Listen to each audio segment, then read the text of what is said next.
Welcome back to After 40. I'm so excited that you're here with us today. I have a great guest here with me today.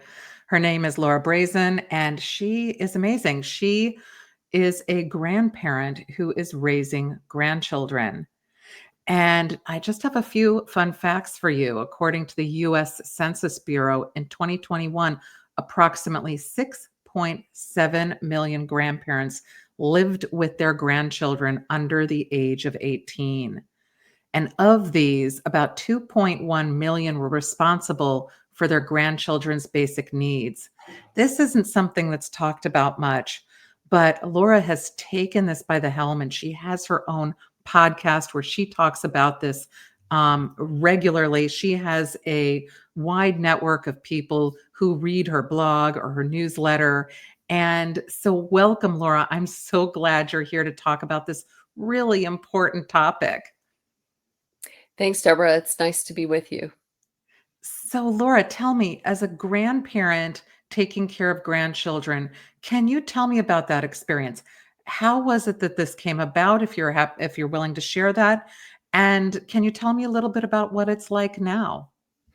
Yes, well, my husband and I were on vacation when we got a call from Child Protective Services, and their parents were not able to take care of them. Their mother was going to jail for neglect and abuse. Father had been an absentee father for about a year and a half. And I just couldn't see these children going into the Texas foster care system. I knew that it was an overburdened system to begin with. And even though they weren't my biological children, they're actually the children of my husband's son, I just knew we had to go rescue them. And as grandparents, I found out we have a lot of rights. So we arranged for the children to go with family members until we could get home. We were overseas and we flew back to our home, got in our truck, and because we knew we had things to pick up of the kids, belongings, and drove down to Texas in what turned to be we live in Montana, and Montana has crazy seasons. We hit a snowstorm on the way down, so it was absolutely crazy getting down there, but we did. And when we arrived, it had taken 4 adults to manage the children for 3 days until we got there. Wow. And I had no idea what we were walking into. I thought that I was rescuing 2 children who would be thankful to have us, to be in a warm home and have home-cooked food served to them, and that was not the situation. It was a whole 'nother world. And as you mentioned, I had no idea those type of statistics were out there. I had no idea that children were living in these conditions.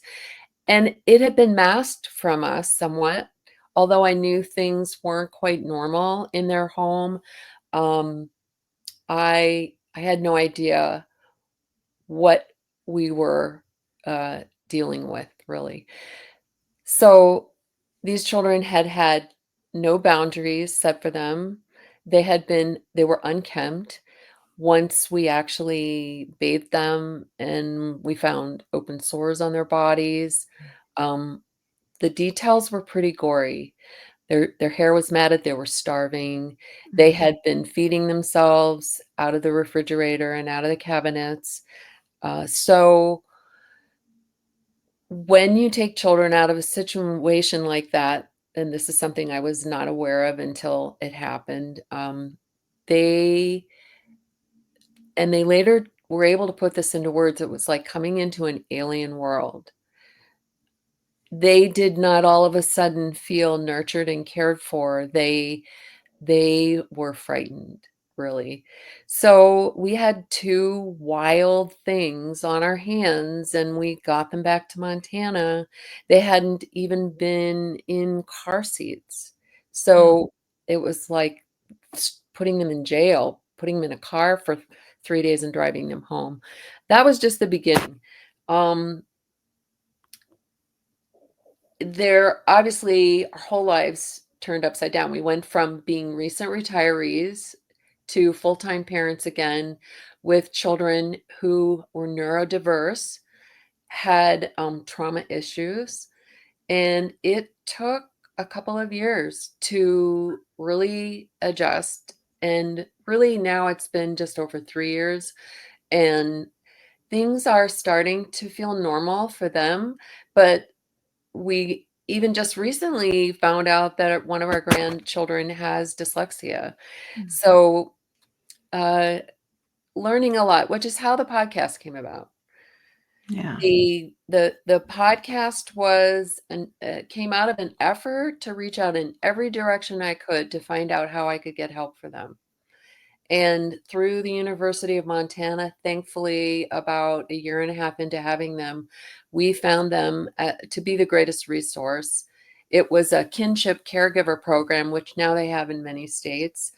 And they encouraged me to, I mean, I thought if I had that much, if it took that much work for me to find a resource that could help me, then other people must be experiencing the same thing too. Yeah. So the podcast came about. So you use the podcast to learn, Yeah. because you bring guests on that highlight some of the issues that are interesting to you or useful to you, which are obviously helpful to the millions of others who need those resources as well.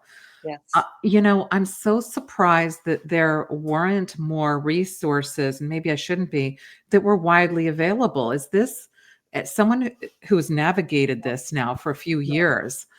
Um, what was the best resource? I know you said the local university, but if you were to look nationally, was there anything available at all for you? No. Um, the normal sources, the state sources, were very bland. I must say, if you are at a poverty level, if you live at a poverty level, there are more resources available to you. Yeah, In terms of financial help and support for things like childcare and food, um, but as far as psychological support and networks, there aren't many specifically for grandparents. Um, it's a very different experience for grandparents than it is for um, many other caregivers because number one, our age. Number two, because we're coping with also usually either the death or incarceration of a child, mhm, you're dealing with your own trauma and yeah, while you're trying to take care of these kids, but it's socially very isolating. We just don't, socialize with um, people. Our peers yeah, are 20 years younger than us. So and people our age don't want to hang around with traumatized children. It's not a relaxing way to socialize together. So you lose your friends. You are also in a different financial situation. You're retired with a limited income, and you didn't plan for this financially. So it's very scary. And I don't know why there isn't more support, but I think fairly it's a rising, mm, um, segment of society that has been attributed to COVID, the opioid yeah, epidemic, and those, issues which are growing in our society, and it's also something people don't wanna talk about. People don't wanna talk right. about what these parents are doing to their kids, and um, our children are somewhat isolated also from having friends because they're talking about parents that have had um, guns and knives in the home or drugs in the home or all kinds of a number of other topics that people really don't want to talk about. Yeah. Yeah, so you're still navigating it. You know, really got yourself in a situation where you now know how to do it day to day, but you're still navigating every new nuance that comes out. And, it's I really think that I was not aware of this before I spoke with I you. wasn't And then I either. thought, my goodness, there needs to be a community that is really brought about so that everyone in all the states can even get together and pool resources. But the psychological component of it is so unbelievable because now you have trauma, the kids have trauma, and how do you navigate that moving forward? It's you really I'm really inspired by you because you took this on and you've never looked back. And so you now have this newsletter, you have this podcast, and you are now the sort of center of all of the resources that have been gathered. And I think that that's super important. I'd love it if you could share with me and everyone listening, where are places that people can go? Where, if you had to give a list of just a few resources now that you've gathered them, and it doesn't have to be financial, but whatever you think some of the top resources are that have helped you to get through things. Well, there are kinship navigator programs, and they're growing in every state. They are the hub of all the information that you at least need to find out about, whether it's legal or financial or psychological or childcare related. They know, and or they will find out who you can call to get information in any one Mhm. of those subject areas. That those programs are growing. The laws are changing slowly, but, um, for instance, in our situation, financial support wasn't available unless we had let them go into the foster care system and gotten them out. Well, Mhm. legislatively, those laws are changing. So it's probably one of the last concerns for legislature, but that's one of the reasons why I'm trying to bring awareness to the subject because obviously squeaky wheels get the grease. So Yeah. the more of us that talk and communicate, the better. As far as other resources, I just always recommend connecting with whether it's an aging service in your community. I let all the aging services in the area know that we're there because there are so many grandparents that are raising grandchildren. Um, Churches, of course, any kind of community service, reach out to them and find out what you can. Um, I became a peer coordinator also for kinship caregivers in general. Any kinship caregiver group will have grandparents in it that are raising grandchildren. That's the best advice I can give. Also, our podcast. I mean, we are the Yeah. number one podcast on Apple and Spotify. I love hearing from people. We share both the grandparents' stories. We share stories from grandchildren that have been raised by um, their grandparents, and we share all the information from psychological to educational to legal resources on our podcast. You're amazing. And, I applaud you. I do hope that people will check out your site, your podcast, and that they will subscribe to your newsletter because honestly, I think you're going to be the big connector. It's going to be you. You're like going to be like the AARP of grandparents raising grandchildren as the main resource, just because you've done all the work that you've done to make it happen for yourself and shared it out with others.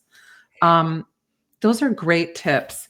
I would like to just add that if anyone is listening, don't wait until this might become something that affects you. Learn about it now because this is something that no one says, I'm going to plan for this. It's something that happens suddenly, usually. Mhm. It's something that people aren't expecting. And if you have it in the back of your mind that there are some resources here, you'll be able to be with the millions of other people who are going to be accessing Laura's network, and you'll be in good company. Well, I appreciate bringing awareness to it and sharing the podcast to people. If you know people that are raising grandchildren, get the message out to them. It doesn't cost anything to listen to the podcast. I'm not doing this to make money. I'm doing it to bring awareness to the subject because it's comforting to know you're not alone, Yeah. which is how I felt. It was very scary. And those people tend to become introverted and not try and ask for help because they're trying to manage it all alone. You don't need to be alone. It helps to hear the stories. I've also heard from other grandparents that have shared their stories that it helps to get your story out there and Yeah. hear it yourself. And I hope that anyone listening to this, leave a comment, reach out to me, and I can also help you to get in touch with Laura if you'd like. But your stories do need to be heard. You're so right. This is not something that should be an isolating experience. There's no shame with this. There's no negative aspect to any of this. Love is love, and it's just amazing when we can have more connections out there. This is probably something good for social prescribing and things like that as well, which are also new movements that are connecting older communities. So you bring up some other really cool things that are out there just as part of the connecting all of us across the country.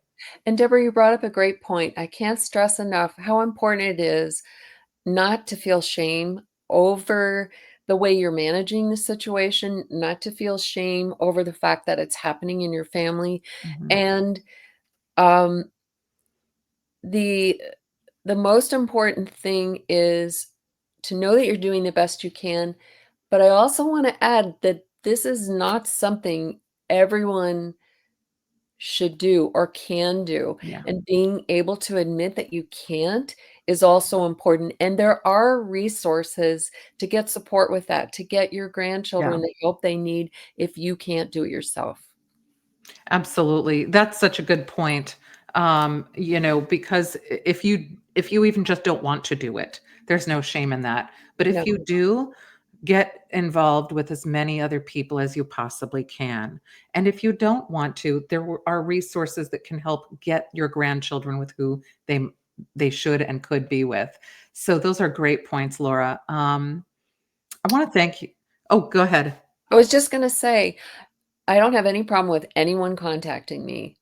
I love to help talk with and encourage others. So feel free to reach out. Absolutely. I'm going to leave your information in the show notes so that Thanks. people can get in touch with you. I'm going to leave the information for your newsletter and your podcast. But I'd like to thank you for coming on today. And I would like to thank all the listeners who are going to be reaching out because it takes that first step to make things happen. Yeah. So thank you in advance to everyone who's going to be reaching out and contacting either myself or Laura. So, Laura, again, thank you for being on the show today. You're an amazing inspiration. And I'm hoping that together we can all also support you in making this big community a more well served community. Thanks. I appreciate it, Deborah.